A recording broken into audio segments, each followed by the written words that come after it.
introduce yourself and tell us where you're from. Cool. Yeah, I'm Elder DeMoux. I'm from Layton, Utah. Good deal. And tell us where you grew up. So I grew up in Layton. We were in one house in Layton until I was 9. Then we moved down the street. Okay. That's about it. That's where I've been my whole life. Were you raised in the LDS faith? Mm-hmm. Yeah. My parents were both members. So yeah, I was raised in the church. You have siblings? Mm-hmm. Yeah, I'm the oldest. I've got 3 siblings. I've got a little brother who's 17, and he just started his junior year of high school.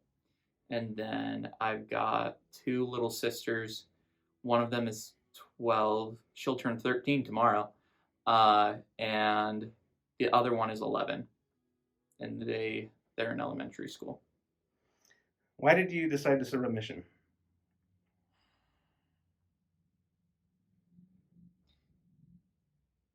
You know, I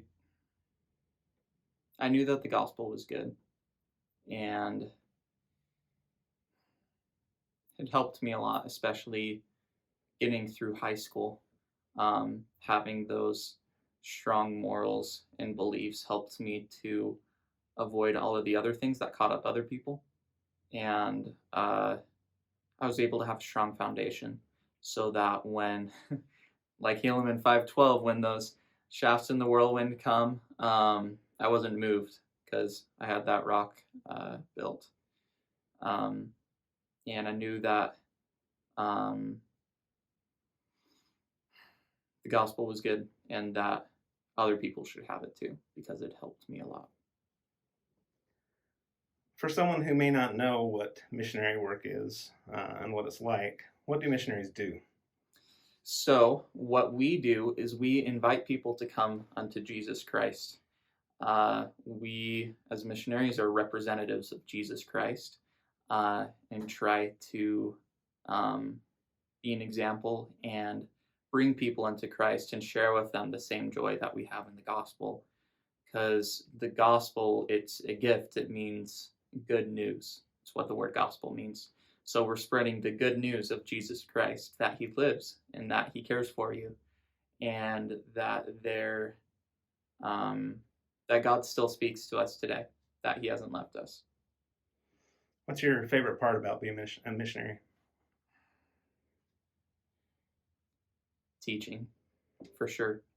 Love being able to teach people about the gospel, and seeing that light kind of flicker in their eyes and start to grow. There was a guy, one of our friends in one of my past areas, he was baptized while I was there, and the before and after of when he was baptized, it was just night and day. Like there's just this light in his eyes that wasn't there before, and he was just happier, and he was joking around more. But you could really see that it had changed him, and I love seeing that in people, seeing that change where something clicks and they're like, oh, wait, so God really does love me. Or, oh, okay, so that makes a lot more sense. Or can see my family after death. So it's really cool to see that light in their eyes. What has surprised you about being a missionary? It's hard. I mean, I always knew growing up, my dad went on a mission. He would tell me, yeah, it's hard work for sure. But, I thought it was hard work like, you're teaching all day. And it's hard work because you got, just so many people you're trying to help. It's like you don't have time, but it just like any other work, sometimes it's hard.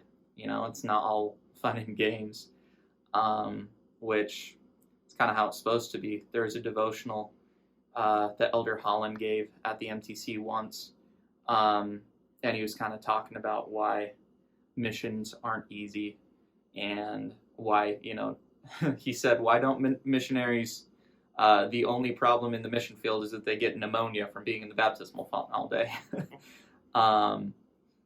But he then goes on to say it's because salvation is not a cheap experience. So helping these people is not a cheap experience. It's not supposed to be easy. And the great change that happens on a mission, it's not supposed to be easy either, but it is worth it. So you were called to preach the gospel. Where were you originally assigned? The Belgium-Netherlands mission, Awesome. speaking Dutch. And how long have you been serving as a missionary? 1 year. Let's see. I started the beginning of September of 2020. And I'm presuming COVID was the reason why you ended up in Port Angeles. So. Yeah, so I was originally called to the Netherlands, did online MTC for 6 weeks learning Dutch, and then just about a week before I was supposed to leave, my stake president texted me and said that I'm coming to the Tacoma, Washington mission. What would you say to the youth who are considering a mission? Oh, do it. Yeah, for sure. It's, like I said, it's tough. But seriously, just the change between when I started and when I got here is humongous. And you don't have to have this amazing desire. It's kind of like in Alma chapter 32, if you have no more than a desire to believe, or desire to want to believe, right? So if, like, you don't want to, but you want to, right? Just that little flicker of light, that little mustard seed of faith. Take that and run with it, because the Lord will grow it exponentially. Because I've seen that in my mission. That little seed of faith, that little flicker of a desire to do missionary work, however weak it is, the Lord grows it exponentially as you follow Him and go and serve. So how has serving a mission changed your life over the past year? Every way. Holy cow, it sounds cliche, and it's cliche to say that it's cliche. But seriously, I don't even recognize myself from last year. Just all the ways that I've changed, the way that my testimony has grown too, where I really just feel it. You know, it doesn't just make sense up here, but it makes sense down here. You know, and becoming a lifelong disciple too, so that my devotion to the gospel and to Jesus Christ doesn't just end when I'm released as a missionary, that it lasts throughout my entire life. Yeah, it's worth it. What would you say to someone who is watching, who is not familiar with the Church of Jesus Christ of Latter-day Saints and the restored gospel of Jesus Christ, but is interested? Give it a shot. Can't hurt.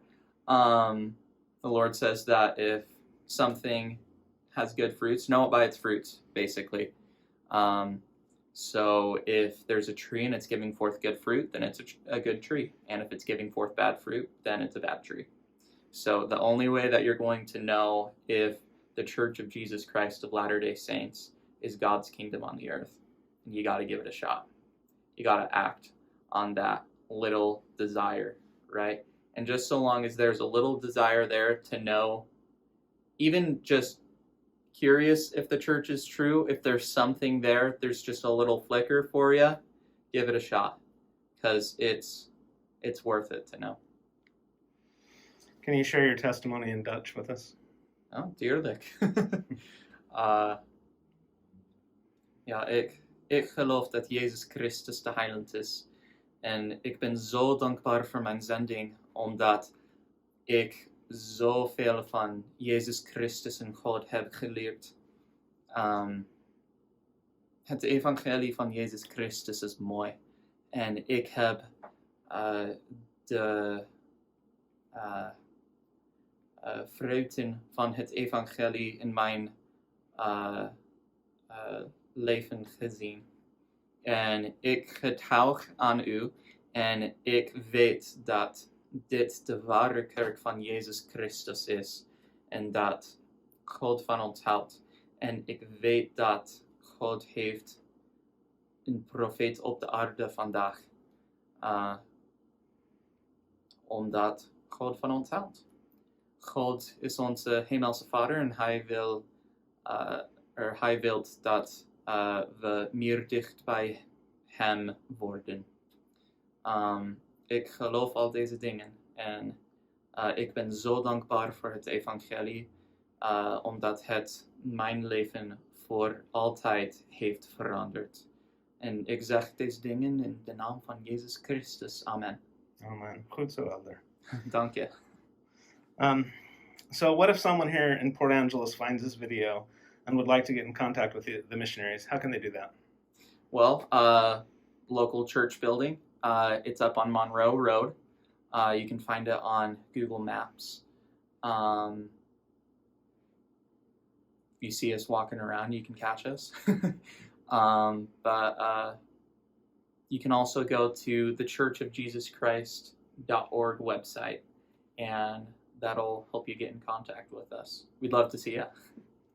How might one recognize a missionary walking around town? It's pretty easy. We're usually in white shirts and ties. We've got this little name tag with Jesus' name on it, because we're representatives of Jesus Christ. We might just be on our bicycles too. So, pretty hard to miss. You're right. Thank you. Of course.